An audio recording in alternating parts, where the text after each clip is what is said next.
Já estou no ar, nem acredito. Todo mundo me ouvindo? Fernando está me ouvindo aí, Fernando? Faz o sinal aí para mim. Eba, estou com o som aqui no ar. Bem-vindo, pessoal. Sabe uma coisa que eu sempre quis falar? Hello, crazy people! Isso era do meu tempo, tinha um cara que gritava assim na rádio. Pessoal, olha só, olha que coisa bacana. Estamos aqui com mais um Beyond Talks. Esse programa nosso aqui, ele aumenta e diminui de audiência, eu não quero nem saber, mas ele continua vivo e a gente está trazendo cada dia uma notícia, uma pessoa, alguma coisa diferente, tanto no nosso site como aqui no nosso ao vivo. Galera, hoje nós temos uma apresentação que vai ficar toda gravada e depois nós vamos botar isso nas redes, que eu tenho certeza que essa apresentação vai bombar demais. Deixa eu falar porque eu estou tão empolgado assim. Nós vamos falar da coisa mais importante que tem hoje no mundo. Chama-se conexão. Se não fosse a conexão, você não estaria aqui me ouvindo, você não estaria falando com ninguém, não estaria no WhatsApp, não está em lugar nenhum. Não existiria iPhone, não existiria Galaxy, nem coisa nenhuma que você está vendo em televisão, nem coisa nenhuma se não fosse a conexão. A conexão é a coisa mais importante hoje no nosso modo de viver, na maneira com que a gente olha, entende, conhece o mundo. É a conexão que faz com que a gente receba esse input gigantesco, monstruoso, mega quaquilionário de informações pelas redes, pela TV, por tudo. E esse é um assunto super empolgante, porque tem muita novidade. Ele não para de mudar, ele não para de criar novos parâmetros. E tudo que a gente pensa em futuro, em carro autônomo, em televisão, no celular, e tudo que a gente está fazendo e vai fazer, depende dessa conexão. E hoje o cara que vai falar aqui com vocês, olha, eu sou suspeito porque o cara é o meu guru da conexão, da tecnologia. Esse cara é um engenheiro que eu conheci em 1999. Ele era um engenheiro de uma das maiores empresas de cartões para TV por assinatura, né? Ele era aquela criptografia, que naquela época era uma coisa assim que ninguém entendia bem. Ele já estava baseado numa empresa na Holanda e me recebeu super bem, foi um guru para que eu criasse, para que a nossa empresa criasse na época o primeiro software, a primeira plataforma de videoconferência por satélite, que era a SatMeeting. Isso nós criamos em 2000. Nós fomos a segunda empresa no mundo, o segundo país no mundo a utilizar essa tecnologia, graças a ele, ao Fernando Gomes. Então, o Fernando Gomes hoje vai falar aqui para a gente, quero que vocês prestem muita atenção. No final, nós vamos abrir para dúvidas, porque esse cara tem muito a dizer para a gente. Então, eu já falei demais, quem me assistiu nos outros programas vai notar que eu nunca falei tanto assim na minha vida, mas hoje eu estou empolgado porque esse cara entende do que vai falar. Galera, muito bem-vindo ao Beyond Talks One, e esse One vale por thousands. Por favor, galera lá da produção, coloca no spotlight aí o Fernando. Valeu, Fernando! Valdemar, como sempre, exagerado, né? Exagerado nas palavras e nessas datas aí. Ou seja, eu não lembro, 2000, deve ter sido 2010, 2000. Não tem essa idade toda, não. Mas obrigado, Val. Ou seja, é um prazer estar aqui na Beyond Talks One. A gente vem falando desse programa há bastante tempo, né? Ou seja, e finalmente a gente conseguiu dar certo. E parece que os astros trouxeram, né, essa questão justamente pontos mais importantes durante esse período de pandemia que a gente está vivendo. Então, é bastante oportuno, não só pelo momento que vivemos, como também pelo assunto, né? Ou seja, a gente hoje fala do 5G aqui e no mundo inteiro, né? E é motivo, inclusive, para discussões sobre a atual guerra, não mais com armas, mas com tecnologia. É um assunto até que um tópico que até que a gente vai falar aqui durante a transmissão. Bom, falar sobre 5G em 30, 40 minutos seria impossível, né? Então a gente vai fazer apenas uma breve explicação, falar sobre os assuntos principais, o que é, como funciona, como que está isso tudo em desenvolvimento no mundo e também aqui no Brasil. Apesar de todos os problemas, o Brasil vem acompanhando de uma maneira até bastante próxima de outros países desenvolvidos esse avanço das telecomunicações. Então, ou seja, a Anatel e as próprias operadoras de telecomunicações têm feito um trabalho bastante interessante sobre o 5G aqui no Brasil, e tem aí algumas questões mais polêmicas sob o ponto de vista regulatório que podem ou não atrasar ou prejudicar um pouco essa implantação do 5G e o acesso nosso a essa tecnologia. Mas vamos lá, né? Ou seja, como o Valdemar falou, ou seja, eu trabalho na área de telecomunicações há algum tempo, né? Deixa eu pegar aqui. Já trabalhei em algumas empresas multinacionais, fiquei um tempo fora do Brasil e voltei há cerca de 5 anos para um trabalho bem específico para a expansão da banda larga móvel aqui no Brasil, e hoje trabalho aqui na região de Santa Catarina. Não estou conseguindo aqui. Deixa eu só pegar, agora foi. Trabalho aqui na região de Florianópolis, em Santa Catarina. Inclusive, tivemos um temporal aqui há pouco tempo. Até achei que a gente não fosse conseguir fazer essa transmissão, porque faltou energia elétrica, internet, assim por diante. Mas conseguimos voltar a tempo para a gente fazer essa transmissão. Então, desde o início do ano, eu estou aqui em Florianópolis, que é um polo tecnológico, então existe muito desenvolvimento aqui, trabalhando em uma empresa que faz parte de um grupo de televisão, que é o SBT aqui em Santa Catarina. E que, por sua vez, tem uma empresa que provê serviços de telecomunicação, em comunicação em ou de missão crítica, que é aquela comunicação que necessita estar o tempo todo disponível, o tempo todo no ar e de forma confiável. Até é interessante dizer que, recentemente, agora há poucos minutos, em Lages, todo o sistema de telefonia caiu, mas o rádio da polícia ficou no ar, justamente porque é um serviço de missão crítica. Tá? Além desse trabalho aqui na DITEC, eu faço parte de alguns outros comitês e trabalhos voluntários de fomento e de desenvolvimento. Então, faço parte da Câmara de Cidades 4.0, que é uma parceria entre o MCTIC, agora desmembrado, né? O MCTIC antes era o Ministério da Ciência, Tecnologia, Inovações e Comunicações, e foi desmembrado recentemente, então passou a ter apenas o Ministério das Comunicações e o Ministério da Ciência, Tecnologia e Inovações.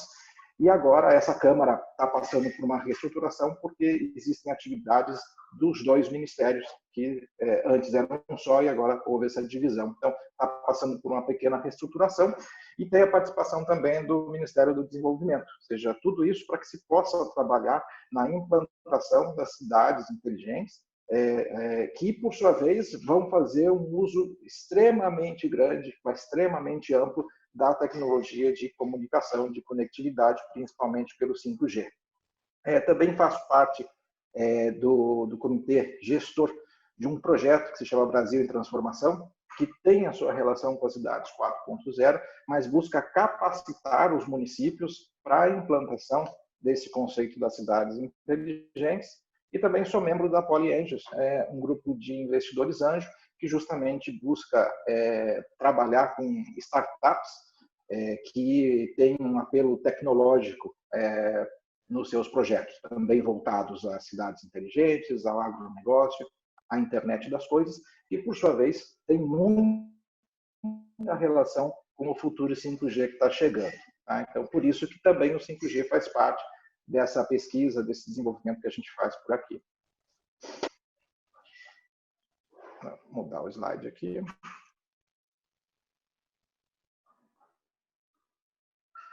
Acho que passou um slide, Emerson, se você puder voltar.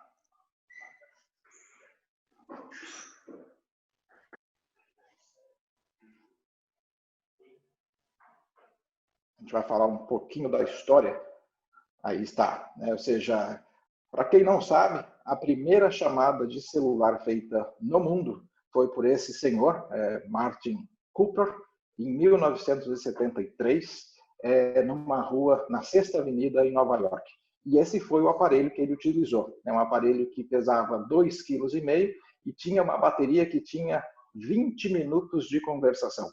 Então, ele poderia usar esse telefone por 20 minutos, carregando, para depois, carregando no bolso, 2,5 kg, para que depois desses 20 minutos ele tivesse que ligar na tomada e poder, depois de carregar, que demorava horas para carregar essa bateria, pudesse falar de novo. Então, a gente começou isso em 1973.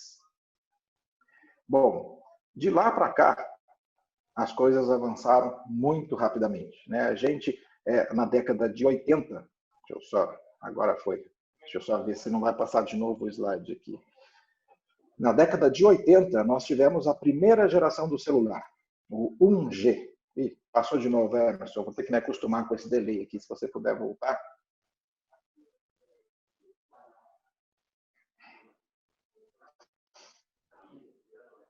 A gente resolveu fazer essa transmissão hoje com o controle lá com a Beyondcom, porque justamente a questão da internet aqui estava bastante instável em Florianópolis, então para não correr o risco de não conseguir transmitir o conteúdo, a gente fez dessa maneira.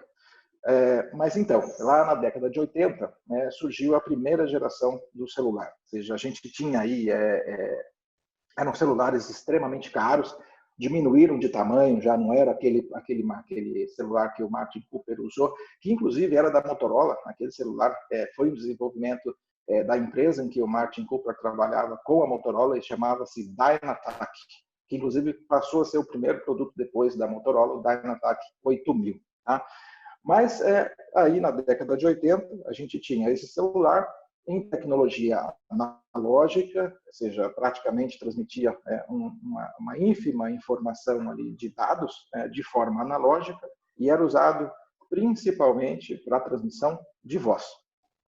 Olha só que interessante mencionar que o primeiro celular, a primeira chamada de celular aconteceu em 1973, mas a primeira atividade comercial com o uso de um aparelho foi em 82, ou seja, praticamente 10 anos depois. A gente vai ver qual a importância dessa periodicidade, desse tempo, dessa demora entre você ter a tecnologia e ela entrar em modo comercial. Mas aí na década de 90, nós tivemos a segunda geração do celular.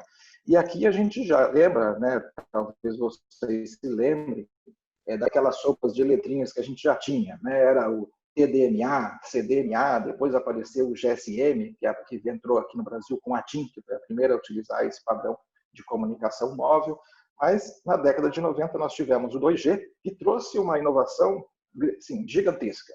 A gente podia mandar mensagens de texto através do celular. Já era difícil, a gente tinha que apertar várias vezes a selecionar as letras, mas a gente já conseguia enviar e receber textos. Tá? Aqui, não sei se vocês se lembram, as empresas de pager morreram, né? Ou seja, as empresas que antes tinham toda a questão de você ligar por uma operadora, poder falar a mensagem que você queria mandar para alguém, que só recebia aquela mensagem, esse negócio acabou. Agora, você imagina, antes, eu não sei se alguém aqui participou, teve acesso a essa tecnologia, na época a gente tinha que ligar para a operadora, falar com a operadora e ela mandar uma mensagem de texto. A gente ditava para que ela pudesse digitar e mandar. Né? Então, você imagina que essas coitadas lá do início do call center utilizaram ou ouviram as mensagens. Acho que é aí que vem a vingança. Né? Hoje, o call center que liga para a gente e a gente é que escuta. Né? Isso é a vingança de quando elas escutavam naquela época do pager. Mas depois, 10 anos mais passaram, na década de 2000, vieram os telefones da terceira geração. Aí já o padrão GSM havia consolidado, a gente já falava aqui em tecnologia 100% digital, lá no 2G com CDMA, TDMA, a gente ainda tinha também a tecnologia analógica e também a digital. Aqui no 3G a gente já tinha somente a transmissão digital. E foi aqui que veio a primeira vez o acesso à internet. Então aqui na década de 2000, os telefones 3G passaram a permitir a transmissão de dados, e somente dados, e a gente passou a utilizar a internet nos nossos telefones. Aqui ainda eram telefones e no decorrer da década passaram a surgir smartphones que hoje são parte integrante da nossa vida e que são utilizados no 4G. Aqui, interessante dizer que, enquanto lá atrás, a primeira chamada aconteceu em 1973, depois, 10 anos, o produto virou comercial, ou seja, as pessoas puderam utilizar desse serviço. Conforme o tempo foi passando, foi cada vez menor o tempo entre se ter a tecnologia e ela ser comercial. Tá? Então, isso é muito importante, porque agora, na década de 2020, com o 5G, diferentemente das outras tecnologias, das outras gerações, nós já temos terminais 5G, mesmo sem a tecnologia, mesmo sem o 5G estar completamente padronizado. Isso é verdade. A gente ainda está num release do padrão 5G, que não é final. Ou seja, é um release intermediário, onde as empresas de telecomunicações podem implantar o 5G em conjunto com o 4G, mas que num determinado momento vai ser 5G apenas. Mas a gente aqui já tem o terminal disponível. Então, aqui a tendência de adoção dessa geração de telefonia celular é muito maior. A gente vê que lá atrás o padrão existia, mas não tinham terminais, então levava um certo tempo para que essa tecnologia fosse adotada em massa, e isso é o que não deve acontecer no 5G. No 5G, pelo fato de termos os terminais todos disponíveis, a gente tem uma tendência de adoção muito maior. A gente vai ver até que a própria Anatel já estabeleceu algumas regras, a gente vai falar um pouquinho mais lá no final da apresentação, de como serão homologados esses novos produtos aqui no Brasil. Agora, é importante dizer que tanto o 4G como o 5G, eles já são 100% voltados à transmissão de dados. Ou seja, enquanto lá no 1G, no 2G, uma parte do 3G, existia muito a questão da transmissão de voz, o 4G já foi concebido para a transmissão de dados. Ou seja, a quarta geração ela é puramente voltada à transmissão de dados. E o 5G é uma evolução do 4G, mas não é uma evolução trivial, é uma evolução que traz uma quebra de paradigmas muito grande, que é o que a gente vai falar um pouco hoje. Vamos ver agora. Vou tentar aqui, Anderson.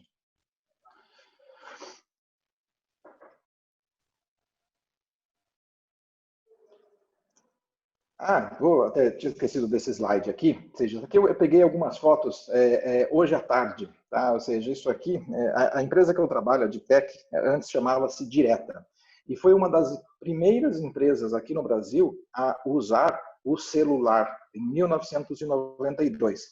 Olha só, este aqui que vocês estão vendo é o celular, é o portátil, e esse aqui é o celular que era utilizado no carro. A gente tem um memorial na cidade de Lages, em Santa Catarina, que conta a história de comunicação desse grupo aqui e também da questão da área de telecomunicações, mas eu peguei esses exemplos aqui só para mostrar para você ou para vocês como é que era isso lá na década de 90, né? Um pouco antes da gente ter acesso àqueles primeiros telefones da Motorola. Isso aqui foi o primórdio da telecomunicação celular, ou seja, era uma tecnologia que se chamava trunking, cujas licenças eram outorgadas pela Anatel e que no ano que vem, em 2021, as últimas licenças que ainda estão em operação deixam de operar, elas expirarão e a Anatel deixa de renovar no ano que vem. Agora sim, vamos falar sobre, enfim, o que é o 5G.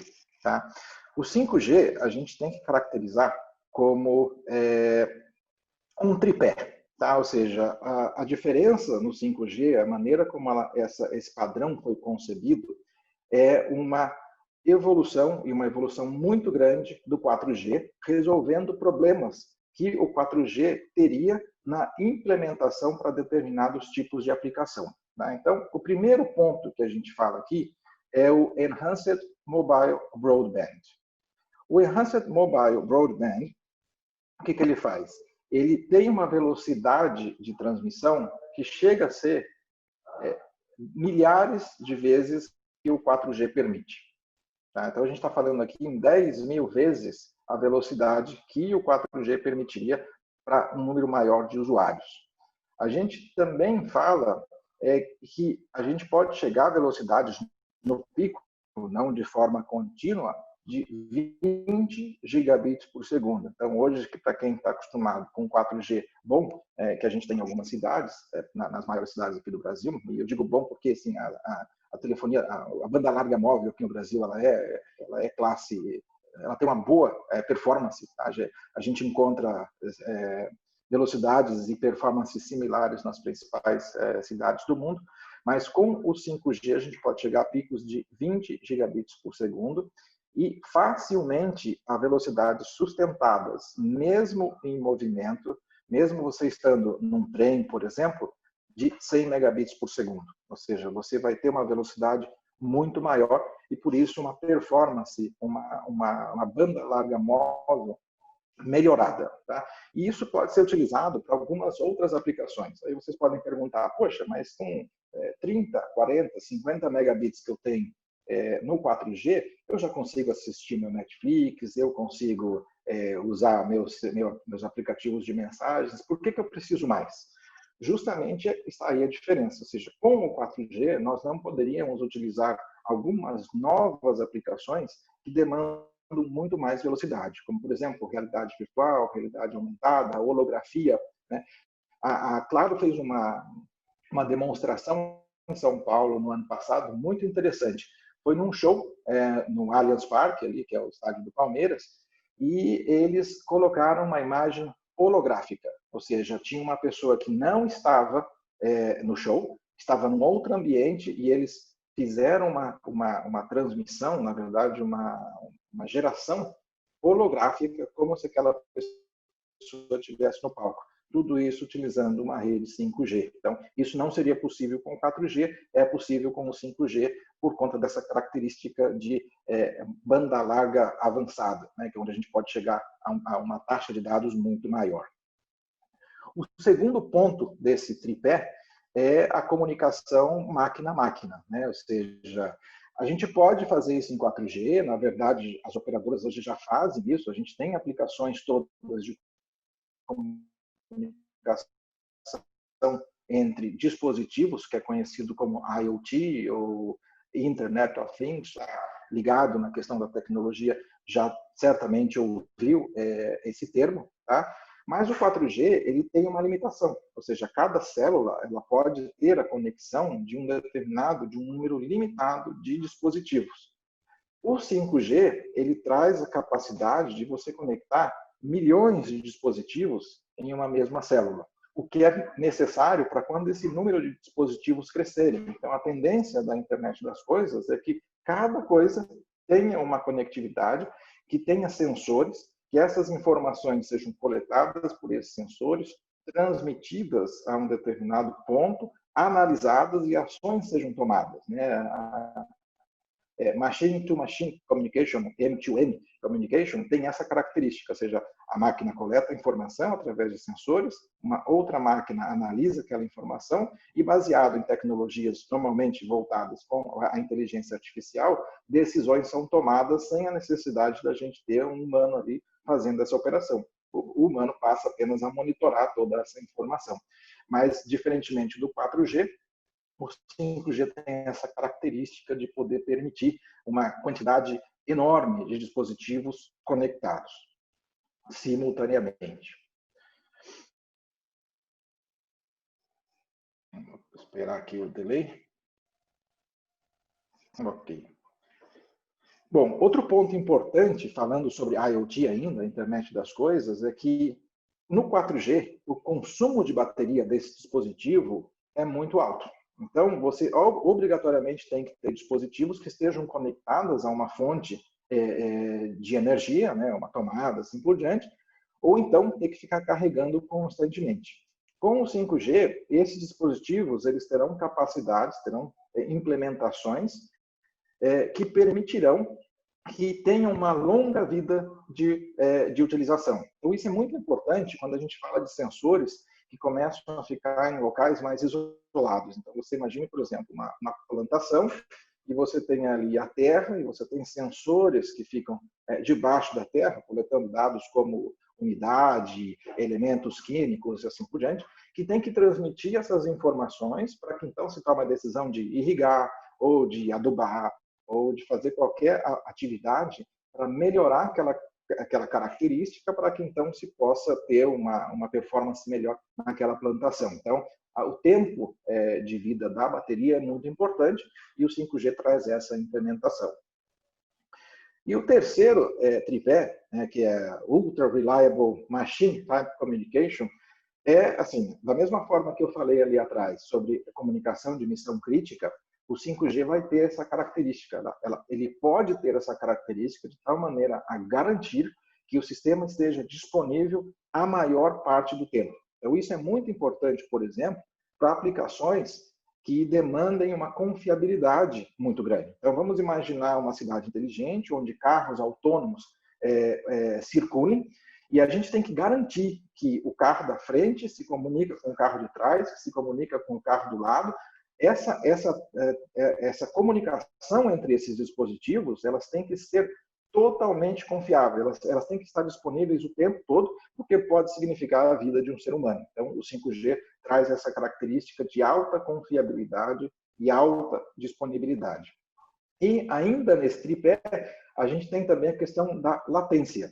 Ou seja, diferentemente do 4G, onde a gente pode ter latências, latência é o tempo que leva entre você mandar a informação e o receptor receber essa informação para que se tome uma decisão, para que seja feita uma análise.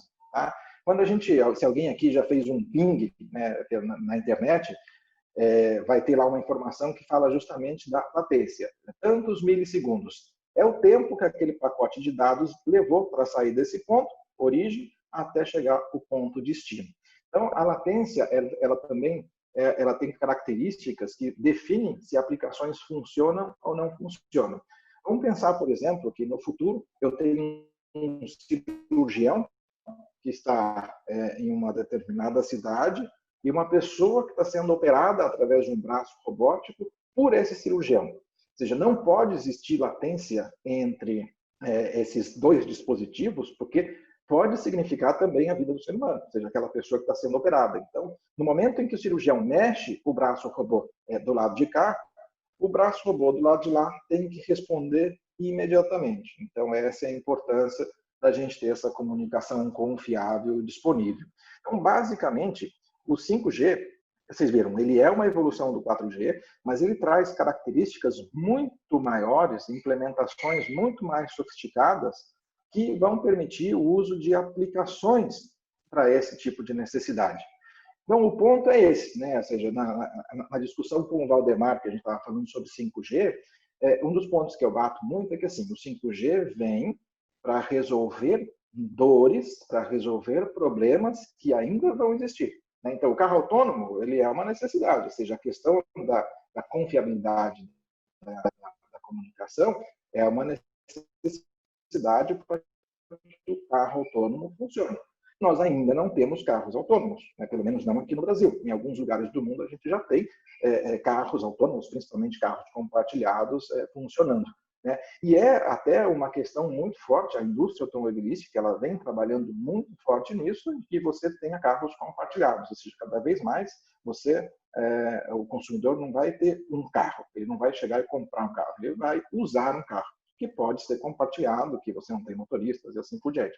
Então, o 5G, ele nasceu para a inovação, ou seja, a implantação do 5G, ela vai permitir que inovações sejam feitas, inovações sejam criadas, que possam fazer uso de toda aquela tecnologia que foi embarcada nesse padrão. Um outro ponto muito importante do 5G, que o diferencia drasticamente em relação ao 4G, é a questão de podermos fazer camadas. Ou seja, o 4G, ele permite transmissão de dados. Ponto. Né? Quanto maior a quantidade de células, quanto mais potente for o celular e assim por diante, quanto mais perto você estiver daquela célula, ou seja, você tem mais banda, mas é apenas isso. O 5G permite que você, utilizando daquela mesma infraestrutura física, né, as torres, os transmissores, a antena, assim por diante, você crie camadas e cada uma dessas camadas pode ser configurada de uma maneira diferente. Ou seja, ela pode ser utilizada para uma comunicação de máquinas dentro de uma indústria. Ela pode ser utilizada para jogos. Aliás, um ponto abrindo um parênteses, a latência também é muito importante, a baixa latência, por uma aplicação que são os jogos. Né? É muito importante que os gamers eles tenham um tempo de resposta muito pequeno quando estão jogando. E todo mundo sabe, o mercado de games hoje é um mercado também muito, muito grande. Então, para esse tipo de aplicação, ou para aplicações que demandem diferentes configurações, você cria slices, camadas diferentes, garantindo uma maior eficiência, garantindo uma maior disponibilidade. Ou então, eu não preciso ter disponibilidade, porque eu tenho um sensor que vai me mandar informações da umidade da terra 2 vezes por dia, por exemplo. Então, eu não preciso de uma comunicação constante, não preciso de uma confiabilidade muito grande. Mas eu preciso que muitos dispositivos possam estar conectados, né? Então, essa é a diferença. Então, naquela mesma infraestrutura física, você pode, ou as operadoras poderão configurar camadas distintas, de tal maneira que possam atender todas as aplicações penduradas naquela mesma célula, naquela mesma infraestrutura. Isso para a operadora é um ganho muito importante, porque hoje a operadora ela vende banda, e a briga é constante. Chega Claro e lança um pacote de 20 GB por, sei lá, R$119. Aí a TIM vem e lança um pacote de 26 por R$119. E você acaba canibalizando o serviço, porque assim, a única forma de você oferecer um valor agregado é a quantidade de banda. Com o 5G, não, né? O 5G vai permitir que as operadoras possam criar aplicações e monetizar sobre essas aplicações. Por isso, o interesse delas em implantar o 5G, né? Ou seja, para as operadoras em si, se fosse apenas uma nova geração, não valeria a pena fazer todo um investimento. O 4G nem se pagou ainda, aliás, nem está disponível em todo o Brasil, se a gente pensar no nosso país, e já está se falando do 5G. Mas pensando na monetização, principalmente no B2B, né, ou seja, nos negócios que as operadoras poderão fazer de forma especializada com o mercado, isso é interessante para eles.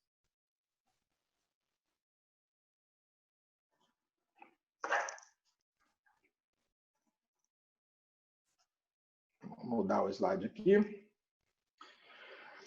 Um ponto muito importante que a gente tem que levar em consideração é o uso das frequências, né? Ou seja, quando fala de frequência, a gente fala do espectro. O espectro é isso que a gente não vê, né? Por onde a gente assiste televisão, por onde a gente ouve rádio, por onde a gente usa o celular, tudo isso são frequências, são radiofrequências que estão no ar e que são compartilhadas entre os diversos serviços. Tá?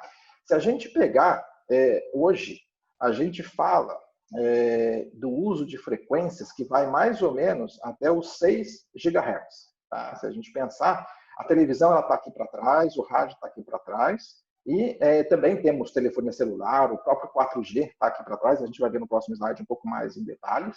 Mas o 5G ele faz uso básico de duas faixas de frequência. Tá? E por que eu digo que é uma eterna briga? Porque todos os prestadores de serviço que fazem uso do espectro têm que brigar por ele, porque ele se trata de um recurso finito. Ou seja, a gente tem a possibilidade de usar um limite desse espectro e todos eles brigam por essa fatia, né? Então, esse projeto que eu trabalhei recentemente, ele tratou da liberação de uma faixa que antes era utilizada pela televisão para que a banda larga fosse expandida. Então, sempre há um conflito. E eu cito esse exemplo da televisão com a banda larga, porque a gente vai ver de novo aqui no 5G essa briga entre um e outro, tá? Mas, basicamente, o que a gente tem? No 5G, a gente tem essa faixa de frequências aqui, que vai principalmente no 3,5 GHz, tá? Ou seja, é chamado de sub-6 GHz, ou seja, o sub-6 GHz, tá? E a gente vai ver algumas características e por que essa faixa aqui hoje é a mais interessante para a gente começar a usar o 5G. E a gente tem uma outra faixa aqui, que é uma faixa de ondas milimétricas, como é chamado, ou seja, ela vai de 24 GHz até 52. E aqui no Brasil, assim como em algumas outras partes do mundo que já se está implementando ou discutindo a implantação do 5G, está muito concentrado aqui na casa dos 26, 27, 28 GHz. Tá?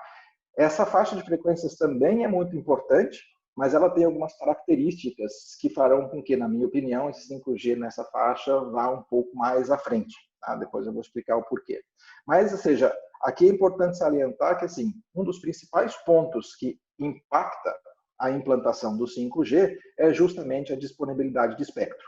E isso é o que a gente está vivendo exatamente nesse momento aqui no Brasil, essa discussão sobre o espectro a ser utilizado pelo 5G.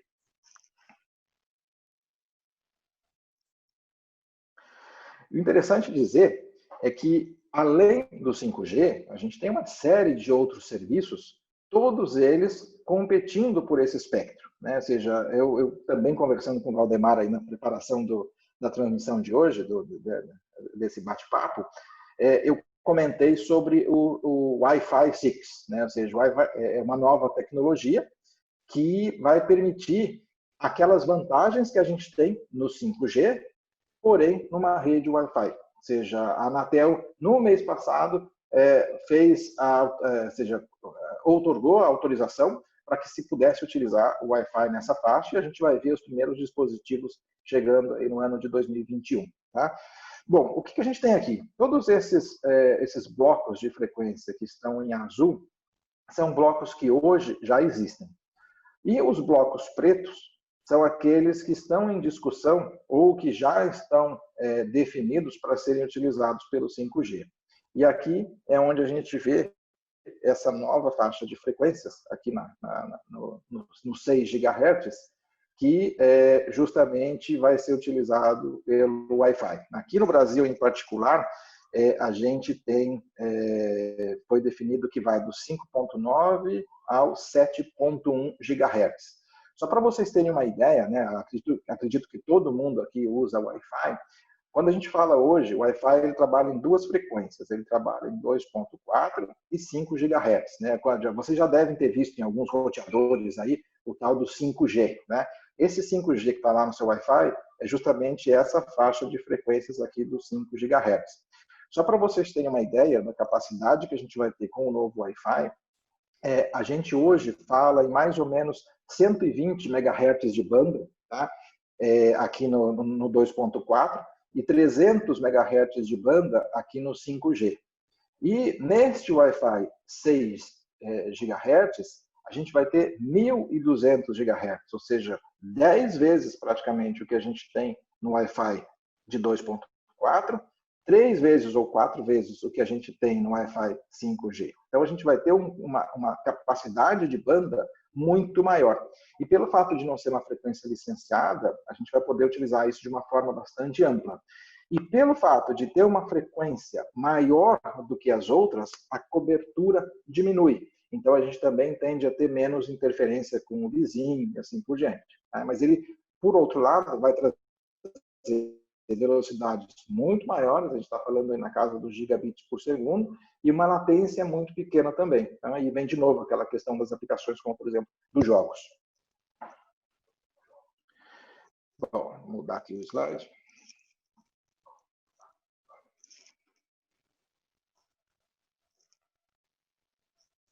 Um outro ponto interessante é o seguinte, por que eu falei um pouquinho lá atrás que dentre aquelas duas frequências que a Anatel vai licenciar para a operação do 5G, nós temos uma na casa dos 3,5 GHz, aquela mais para baixo, e uma outra na casa aqui dos 27, 28 GHz.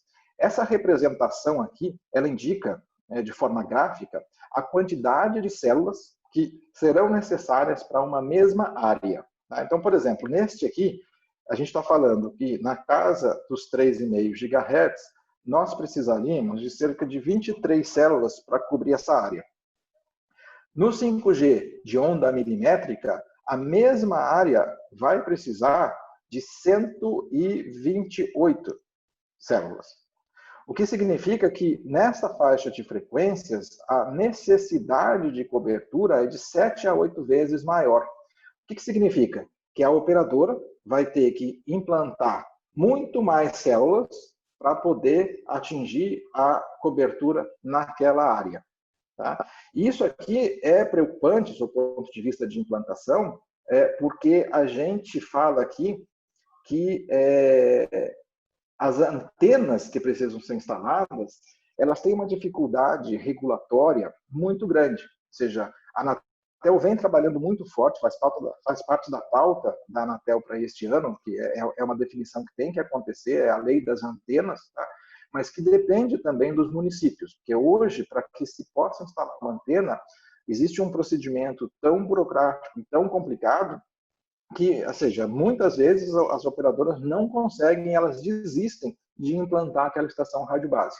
E com isso a cobertura fica prejudicada, né? Então, de vez em quando a gente fala, aqui não está funcionando o celular é uma droga, é porque muitas vezes a própria questão regulatória do município não permitiu que fosse instalada aquela estação rádio base e a cobertura naquela região, naquela área, fica prejudicada. Então, esse é um ponto muito importante e que vai demandar um trabalho muito forte do governo para que se mude essa legislação ou que a torne, pelo menos, mais eficiente, porque a gente pode ver que a quantidade de células que serão necessárias para a gente utilizar o 5G, ela é muito maior. Por outro lado, isso traz uma vantagem que a gente pode trabalhar em pontos muito específicos. Então, você imagine que uma determinada indústria ela pode implantar o 5G dentro da sua área fabril, sem impactar a área ao redor e utilizar apenas para aquele caso específico, por exemplo, de internet das coisas, onde todas aquelas máquinas estão se comunicando entre si e fazendo com que aquela produção seja automatizada, né? É conhecido como indústria 4.0, que faz uso da internet das coisas. Mas então, também tem essas vantagens que a gente poderia ver no 5G.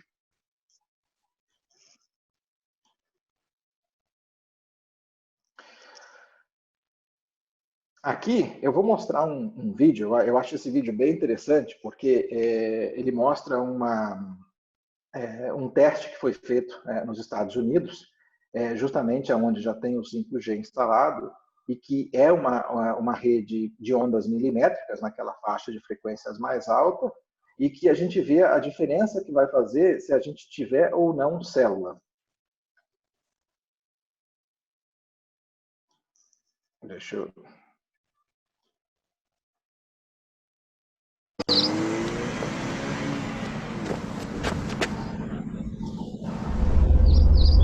Aqui vocês vão ver também a questão de como vai ser a velocidade do 5G. É bem interessante.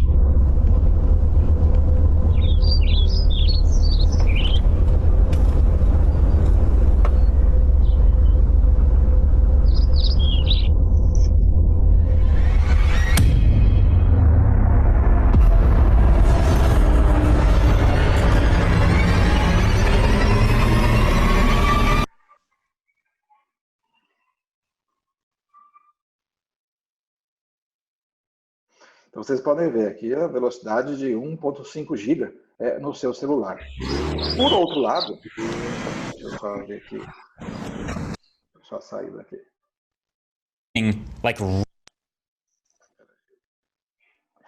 Aqui é o mesmo teste. Emerson, vou precisar da sua ajuda de novo. Ali a gente vai ver o mesmo teste, ou seja, no mesmo ponto, só que o Marcus Brownlee, que é um youtuber americano, ele vai, se quiser dar o play aí para mim, Emerson, pode dar. Ele vai andar um pouquinho, virar a esquina e vocês vão ver o que vai acontecer. Like right next to the tower, with a direct line of sight, perfectly ideal conditions, great weather. Once I left that, it kind of broke down pretty quickly. So right around the corner of this brick building, just to get into the shade, so literally maybe 75 feet away from the node, but behind a wall, I'm getting much slower 5G. It's still 5G, but you can see the numbers here. Now, I mean, it's kind of crazy to call 200, 300, 400 down slow, but compared to what I was getting before, that's a pretty big difference to basically cut your speed in half just by walking a couple meters down the block.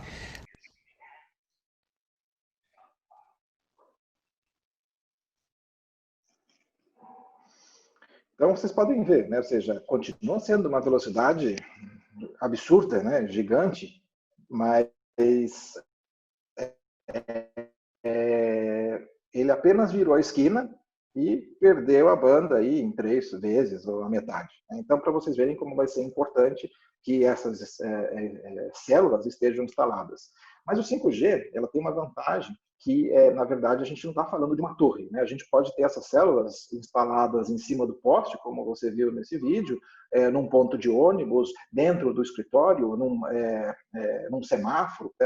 São antenas, são dispositivos que eles agridem muito menos o mobiliário urbano. Então, vai ter essa facilidade. Então, a gente acredita que, por conta disso também, vai ser mais simples esse processo para a instalação das estações rádio base.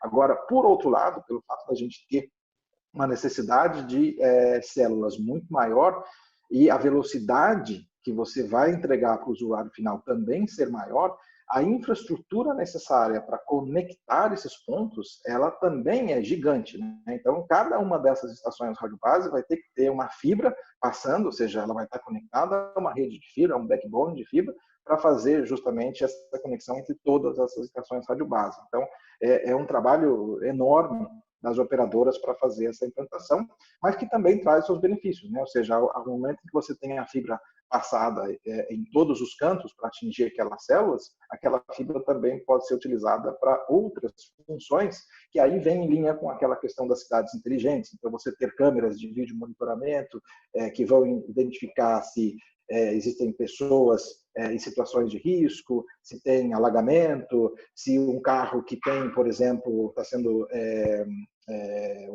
tem uma busca e apreensão ou tem uma atividade suspeita, a câmera vai reconhecer a placa daquele veículo e acionar a força de segurança. Então, tem uma série de pontos benéficos que a gente tem quando toda essa infraestrutura estiver implementada. Mas, entrando um pouco aqui sobre o 5G no mundo, né? O que a gente vê hoje é a briga entre os Estados Unidos e a China, né? Ou seja, Estados Unidos e a Huawei, que impacta a implantação do 5G em diversas partes do mundo, né? Ou seja, o governo americano... Caiu o meu vídeo aqui. Vocês estão me ouvindo? Eu não sei se foi você, Emerson, que desligou o vídeo. Tá, eu vou tirar aqui o vídeo para ver se melhora o meu áudio. Como eu disse, né, a gente teve esse problema aqui em Florianópolis com relação à tempestade e a internet ficou um pouco instável. Se quiser me avisar ali no WhatsApp, Val, se melhorou?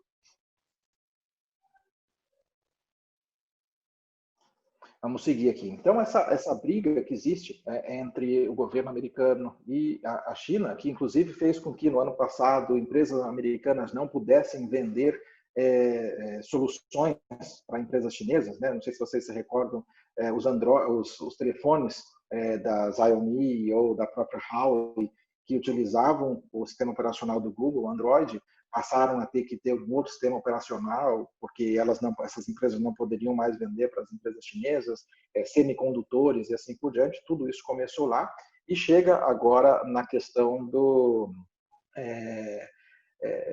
5G, ou seja, o fato de que o governo americano proibiu empresas chinesas, muito especificamente a Huawei, de operar nos Estados Unidos, citando a questão de espionagem, tá? E está forçando que países aliados, como por exemplo o Brasil, que está no momento de decisão, e apesar da Anatel ela estar divulgando a informação e confirmando que ela não determinará a tecnologia a ser utilizada, o governo brasileiro vem batendo muito forte de que o 5G é característica de segurança nacional, ou seja, terá essa característica, o que, em outras palavras, provavelmente vai acontecer, é tentar forçar que empresas chinesas não entrem no Brasil para que se possa, seja, estar em linha com o que o governo americano vem fazendo.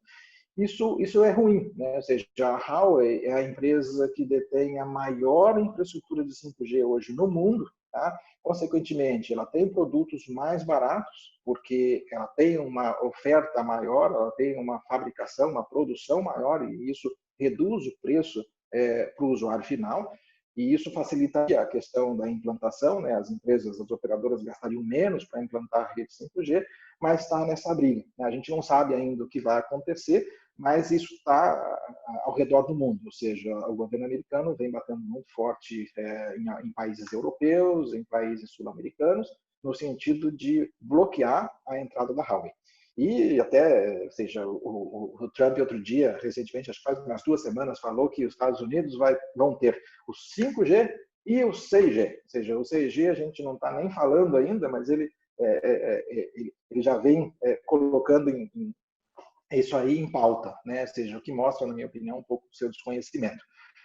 Mas até abrindo parênteses, falando do 6G, ou seja, apesar da gente ainda estar no primórdio do 5G, o 6G já vem sendo falado, principalmente na área de pesquisa, e uma característica que está se dizendo que ele vai ter, que é muito interessante, isso aí acho que resolveria um problema de todos nós, é que a gente vai poder carregar o nosso dispositivo pela rede. Ou seja, a gente vai estar conectado numa rede de banda larga móvel, nesse caso, e essa rede vai ser capaz de carregar a bateria desse dispositivo. Então, a gente vai evitar de ter aquele problema que todos nós temos de ficar sem bateria. É bem interessante, mas isso ainda deve levar aí seus 10, 15 anos.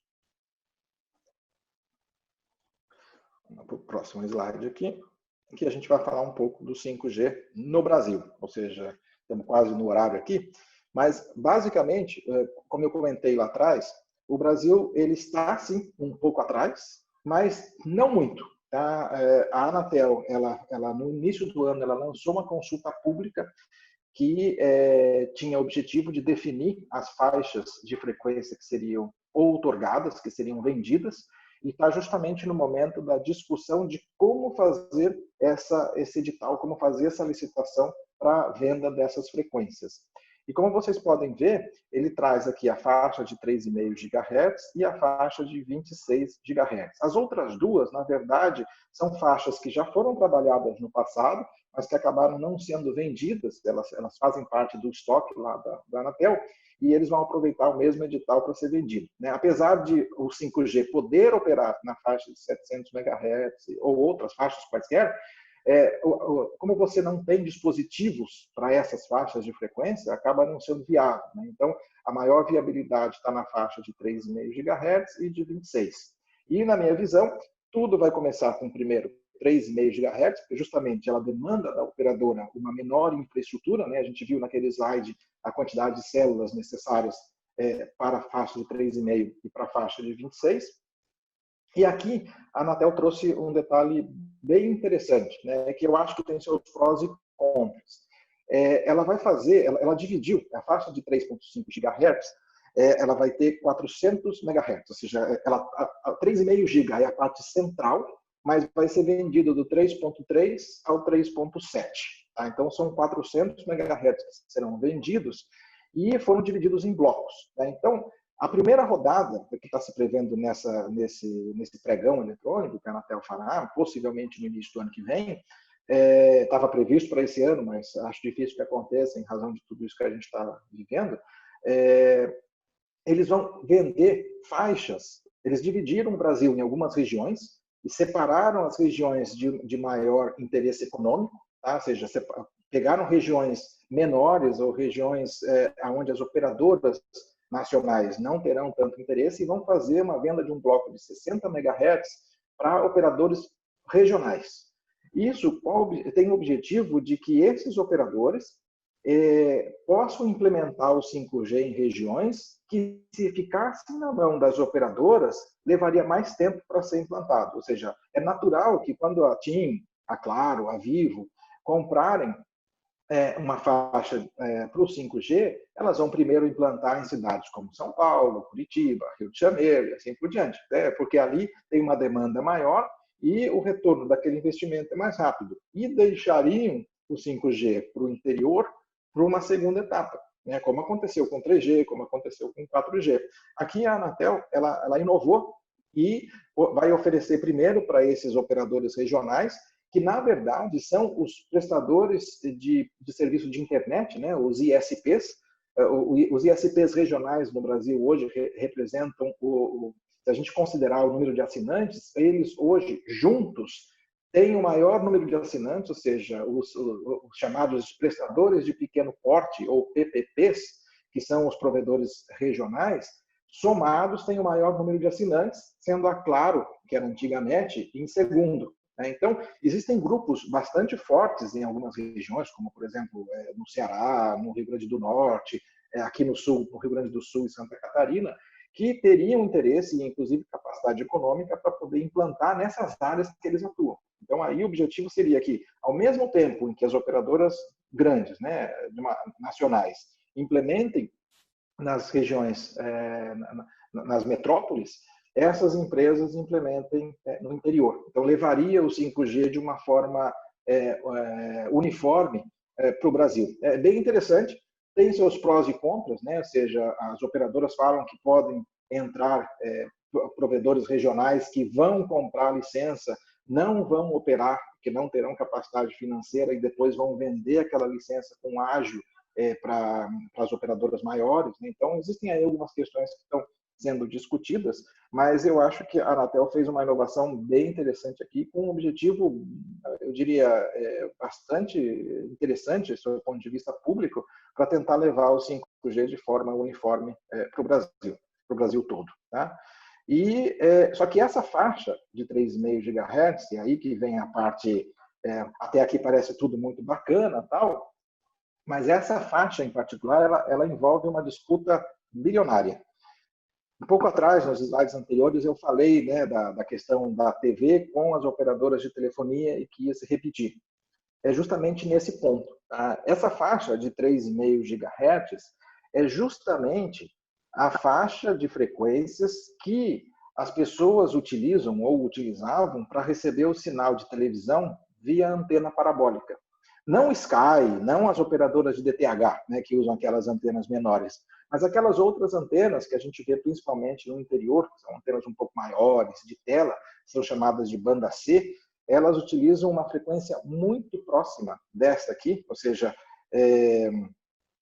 a gente fala de 3.725, né? Vocês lembram que eu falei, eu sei que aqui é uma parte muito técnica, mas a Anatel vai vender do 3.3 ao 3.7 GHz. No 3.725 começa a banda C. Então existe uma possibilidade de interferência grande, que está sendo inclusive testada, né? O CPQD está testando junto com a Anatel, junto com as operadoras, junto com as emissoras de televisão, mas aí existe essa briga toda, né? As emissoras de televisão defendendo o seu espaço e as operadoras defendendo o espaço delas, dizendo que sem isso o 5G, tão importante para poder trazer todas essas inovações para o Brasil, para que o Brasil não fique atrás, também, se a gente não resolver, isso não pode ser implantado. Tá? Agora, é interessante dizer que assim, esse serviço TVRO, só para vocês terem uma ideia, é um serviço que não é licenciado. Foi algo que aconteceu.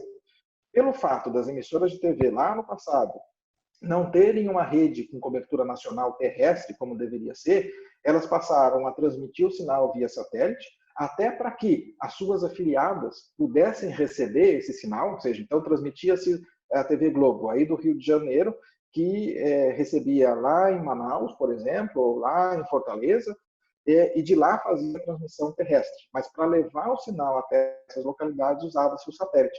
E nessa época, isso faz 25 anos mais ou menos, não existia tecnologia digital. Então, seja, era uma transmissão analógica, não é mais, mas era uma transmissão analógica. Não tinha maneiras de se criptografar esse conteúdo. Então, esse conteúdo ficava aberto e as pessoas, ao descobrir isso, geraram um mercado. Ou seja, então empresas apareceram vendendo receptores, empresas que fabricavam antenas parabólicas e todo o mercado de instaladores, de antenas e tal, que se disseminou por todo o Brasil e que chegou no pico a ter mais de 20 milhões de antenas parabólicas instaladas. Ou seja, muito mais do que tem uma TV por assinatura como a Sky hoje no Brasil, que está aí na casa dos 4 milhões. Então, é um serviço que não é licenciado, ele simplesmente aconteceu. Por outro lado, é um serviço público, né? A televisão, ela tem uma característica muito forte aqui no Brasil de informação, de entretenimento, e que você simplesmente não pode cortar isso dessa população que não tem acesso. Então, existe essa briga regulatória, jurídica, de interesses. E por que eu digo bilionária? Porque você imagine, hoje as estimativas são que existem ainda cerca de 12 milhões de antenas parabólicas. Existem 2 caminhos para se evitar essa interferência. Primeiro, a TV muda de frequência, ou seja, ao invés de usar a banda C, que usa essa antena parabólica um pouco maior, eles migram para a banda KU, que é aquela igual ao que a Sky usa. continua um serviço aberto ao público, não tem que pagar absolutamente nada, mas teriam que ser trocadas as antenas e os receptores em todos esses lares, que a gente nem sabe quais são, né? Então, além de ser um processo caro, se a gente estiver falando de 12 milhões, no pior caso, e vamos imaginar, existem outros números aí que falam 7 a 8 milhões de antenas ainda instaladas. Se a gente multiplicar isso pelo custo da antena e do receptor, a gente está falando em cerca de 9 bilhões de reais. Então, essa é a briga. As operadoras, elas não querem seguir por esse caminho, elas acreditam que é possível trabalhar sem a interferência, elas acreditam que é possível a convivência entre esses dois serviços e que seriam tratados apenas os casos onde a interferência acontecer. Ou seja, ao invés de trocar todo mundo para numa maneira preventiva, seria algo mais reativo. Aonde o problema acontecer, vai lá e troca. E com isso reduziria-se muito a questão do custo. E o que as operadoras falam é justamente isso. Se o custo da migração ou da mitigação dessas interferências for muito alto, o preço do edital ele se eleva e elas têm menos recursos para usar na implantação do 5G. Então, essa é a briga. Então, é um problema que a gente tem que resolver aí no decorrer desse ano, para que no ano que vem o 5G possa acontecer realmente aqui no Brasil. Os testes estavam acontecendo, tá? Ou seja, estava sendo feito um trabalho muito interessante de todos esses entes envolvidos, mas teve que parar em razão aí da pandemia. E aqui, um pouquinho só sobre os mitos, né? Todo mundo fala, pô, mas o 5G vai matar passarinho. Não, não vai. Tá? Ou seja, a gente pode ficar despreocupado, porque todo e qualquer sistema ou serviço de radiocomunicação, seja ele TV, rádio, celular, não importa, ele trabalha numa faixa de frequências que é chamada de não ionizante. E a única radiação por radiofrequência que pode fazer algo com os nossos corpos, as nossas células, são as radiações ionizantes, que estão muito lá para cima, né? Então, a gente está falando aí do raio-x, do raio gama e assim por diante, né? Então, a radiação não ionizante, ela não consegue ingressar na célula de tal maneira a provocar uma mutação, o que caracterizaria como algo cancerígeno, né? Então, ou seja, essa questão toda que a gente fala que o 5G vai vir e vai causar câncer na gente, assim como já falaram com 4G, com 3G, assim por diante, isso não vai acontecer. Tá? Ou seja, são décadas de estudos falando sobre isso, tá? Ou seja, existe sim uma questão de que o excesso de radiação pode provocar um aquecimento na célula, mas de maneira alguma um aquecimento que provocaria uma mutação. Ou seja, não existe maneira daquela radiação ingressar na célula, o que poderia, então, causar essa mutação. E eu mostro duas fotos aqui interessantes, porque, além de tudo isso, né, aqui no Brasil existe um trabalho muito forte, por isso a importância da gente sempre usar dispositivos que sejam homologados pela Anatel. Tá?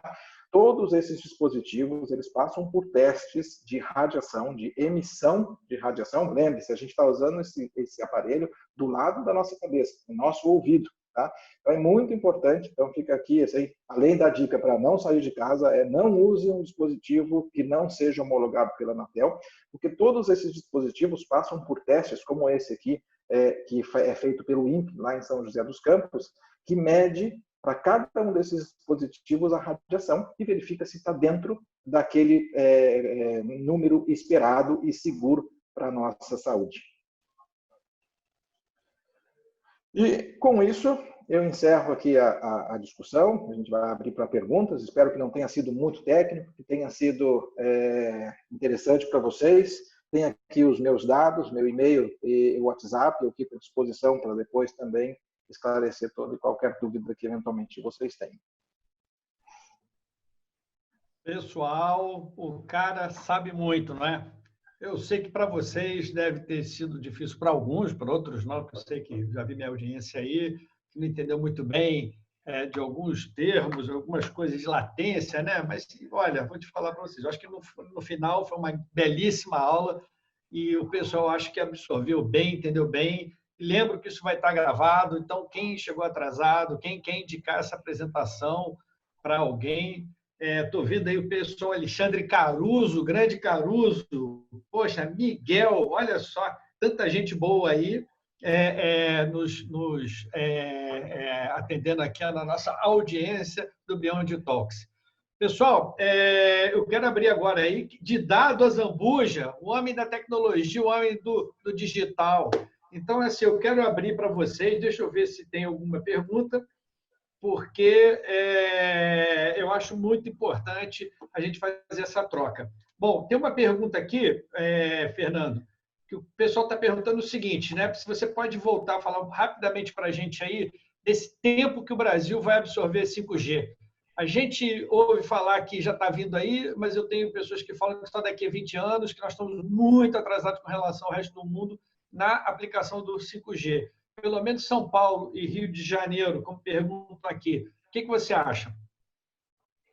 A gente não está atrasado, não. Né? A gente vai ter o 5G em São Paulo e no Rio de Janeiro no ano que vem, em 2021. Claro, a gente não vai ter no município todo. Tá? Isso demanda uma implantação grande, mas a gente vai ter 5G em regiões, por exemplo, eu vou falar de São Paulo, que eu conheço mais, nas regiões da Avenida Paulista, da Faria Lima, ali da Berrini, todas essas regiões de maior concentração de negócios certamente vão ter o 5G ainda em 2021. Ou seja, a licitação ela aconteceria esse ano, não vai mais acontecer, ela deve pular para o início do ano que vem. Existe esse problema aí da questão com a televisão para ser resolvido e a questão das antenas, mas isso vai ser resolvido. E existe uma vontade e um empenho muito forte de todos os envolvidos em fazer isso acontecer. Tá? Com Huawei ou sem Huawei, né, dependendo de como isso for levado pelo governo, isso vai acontecer. Bom, na verdade, se a gente pensar, já existe o 5G em Santa Rita do Sapucaí, que está em testes lá, até por causa do Inatel, que é um instituto de competências muito grande na área de telecomunicações. Aqui em Florianópolis, tem, se não me engano, agora não lembro se é Salvador ou Recife, tudo isso já, que o 5G está rodando, claro, em caráter de testes e tal, mas seja justamente para que muito, muito breve isso esteja rodando comercialmente. Inclusive, em março, a Anatel lançou uma outra consulta pública, além daquela consulta pública das frequências, a Anatel lançou uma consulta pública que define quais são as características e os requerimentos para a homologação dos produtos de 5G em 3,5 GHz. Essa consulta já acabou e os produtos já começaram a ser homologados. Então, ou seja, lembra do que eu falei lá atrás, né? Ou seja, a primeira geração, o telefone surgiu em 73, mas começou em 82. O 5G, o padrão nem está terminado ainda e já tem dispositivo. Então, isso é muito importante para que ele tenha uma rápida adoção. Então, eu não tenho dúvidas que no ano que vem a gente vai ter 5G, claro, de forma limitada, tá? Aí vai estar nos principais pontos das principais cidades, mas a gente vai poder sim fazer uso. E a gente não está tão atrasado, né? Assim, a gente está um pouco atrasado em relação a outros países, mas não muito atrasados como já estivemos em gerações anteriores. Beleza. Fernando, eu vou só fazer mais uma, porque nós estamos estourando com o nosso tempo aqui, com o Talks. A pergunta do Dado Azambuja é o seguinte: os custos vão seguir a velocidade? Como vai ser o custo dessa 5G? Esse aí é um bom ponto. Tá? Ou seja, isso aí é uma estratégia que cada operadora vai fazer, mas eu não vejo como só a velocidade. Pelo fato da gente poder dividir as aplicações, ter camadas diferenciadas dentro do 5G, a operadora vai poder também definir e criar novos produtos. Então, ela vai vender uma solução específica e, às vezes, vai implantar uma rede de 5G dentro, por exemplo, da Unilever. E vai ficar só lá dentro. E ela vai monetizar a sua rede de 5G com a Unilever. Em regiões, por exemplo, onde tem uma alta concentração de pessoas, né, regiões nobres e tal, com muitos jogos, com muitos gamers, você vai colocar ali um 5G para permitir para os gamers, e aí vai cobrar de forma correspondente. Ou seja, eu vejo uma maneira que as operadoras poderão ser muito mais criativas na criação dos seus produtos e na monetização dessa infraestrutura. Diferente do que é hoje. Você paga pela quantidade de dados que você consome por mês. Não vai ser assim. Tá? Eu vejo que em algumas aplicações a gente vai ter um overprice, tá? Ou seja, vai ser cobrado mais porque te entrega mais, Mas no Enhanced Mobile Broadband, por exemplo, que é aquele primeiro tripé que eu mencionei, basicamente vai ser pela velocidade. Então, se ela vai te entregar 500 megabits por segundo, ela vai cobrar por isso. Uma aplicação que a gente vê muito forte do 5G para o Enhanced Mobile Broadband é a substituição, eu não vou dizer substituição, mas é a não necessidade da fibra, né? Existe uma tecnologia dentro do 5G que é FWA, Fixed Wireless Access, ou seja, acesso sem fio, porém fixo, que é basicamente um roteador, onde você tem um chip, aquilo que a gente já tem hoje com 3G e 4G, mas para o 5G, com velocidades que são compatíveis ao que a gente tem na fibra hoje. Então, ao invés de você rodar aquela fibra, e essa, por exemplo, é uma estratégia forte da TIM, é diferente da Vivo, é diferente da Claro, que tem a NET, mas a TIM, pelo fato dela não ter uma rede de fibra ótica extensa, ela está apostando muito no FWA, e aí ela vai vender um serviço como se fosse uma banda larga fixa, porém utilizando a rede do 5G. Uau! Mas é isso que eu digo, as operadoras poderão ser muito mais criativas nesse sentido. Pessoal, aqui, ó, viva o FWA, é isso aí, o Didado. Alexandre Caruso, parabéns pelo evento, fui do Teletrim, passei pela conexão WAP ao holograma com uma linguagem simples. Galera, maravilhosa essa apresentação. Eu vou resumir uma outra pergunta que me fizeram aqui no Private, que é o seguinte: as empresas que estão aí apostando em startups e que vão envolver o 5G podem investir nelas, porque o Fernando já falou, já garantiu aqui que nós não vamos ficar tão para trás assim, não vamos ficar tão para trás assim. Então, pessoal aí do investimento que está buscando startups nessa área de programas e mobilidade, seja lá o que for, que vai envolver o 5G, pode perder o medinho e investir bastante. Fernando, não sei nem o que dizer para você. Galera, o que vocês tiveram aqui foram informações, olha, muito específicas, muito especiais, informações que provavelmente vocês não vão ver soltas aí pela internet, né? Então, vocês já viram quais são as estratégias das operadoras, qual é a história, como é que veio essa evolução da conexão aqui no Brasil e no mundo. Fernando Gomes, muito obrigado. Isso tudo aqui vai ficar gravado, nós vamos levar depois para a página do Beyond Talks, no canal do Beyond Talks no YouTube, que a moçada da BeyondCom, da nossa agência, está correndo atrás para levar isso tudo para vocês. Galera, muito obrigado. Fernandão, brigadão, cara. Estou te vendo aí, lindo e maravilhoso, cheio de... Como é que você está aí? Matrix atrás aí. Esse é o cara. Falou, Fernando. Muito obrigado, galera. Vamos lá. Valeu, pessoal. Valeu, Val. Estamos aí. Tem meus dados, qualquer coisa é só mandar um WhatsApp, mandar um e-mail e a gente vai conversando. Fechado. Vamos sim. Grande abraço, galera. Vamos lá. Beyond Talks para você e voltando aí mês que vem com mais um convidado especial. Vamos lá, galera.